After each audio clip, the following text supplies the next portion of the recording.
Je commence par bien comprendre que tout en voulant vivre de la vie de l'esprit, je cours le danger de laisser la chair, le moi s'efforcer de servir Dieu.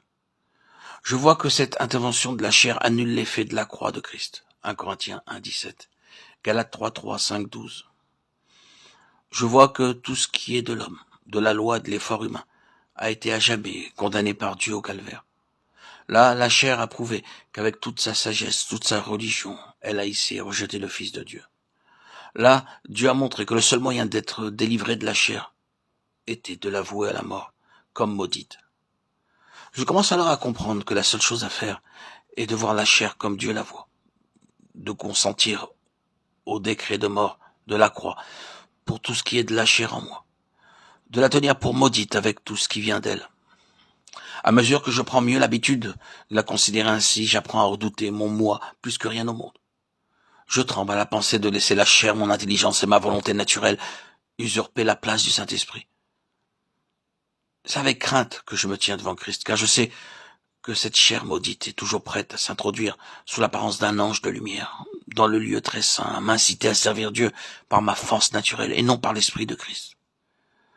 C'est par cette crainte-là que le croyant est amené à sentir le besoin de recevoir le Saint-Esprit, à vouloir qu'il prenne en lui toute la place qu'occupait naguère la chair, et à se glorifier chaque jour de la croix, dont il peut dire, par elle, je suis crucifié au monde.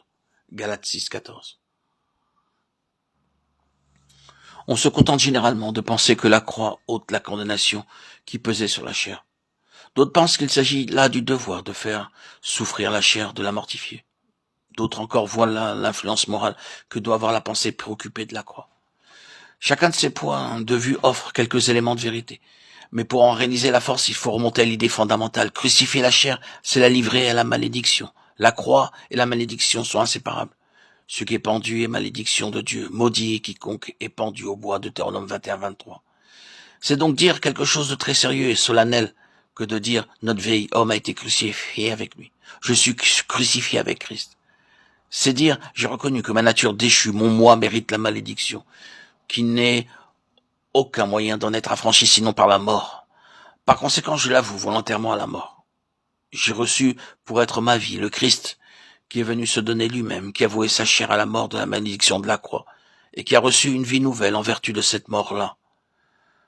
J'abandonne et place sur la croix mon vieil homme, ma chair, mon moi, avec sa volonté et ses œuvres, comme pécheur souillé et maudit. Je le laisse là, cloué à la croix. En Christ, je suis mort à mon vieil homme et délivré de lui. Cependant, il n'est pas encore mort, mais de jour en jour, je le maintiendrai là, par mon union avec Christ.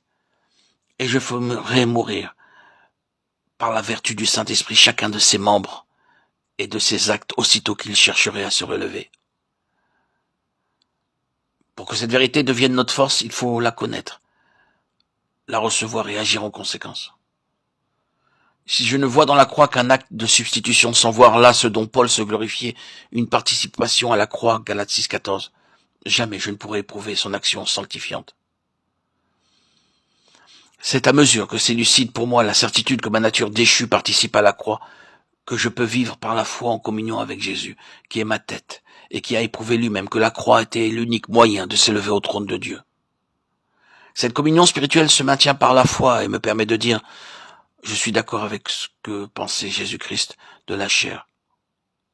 Je la vois tout aussi souillée du péché qu'il la voyait et ne méritant que malédiction, j'accepte donc la croix et sa mort pour tout ce qui est cher.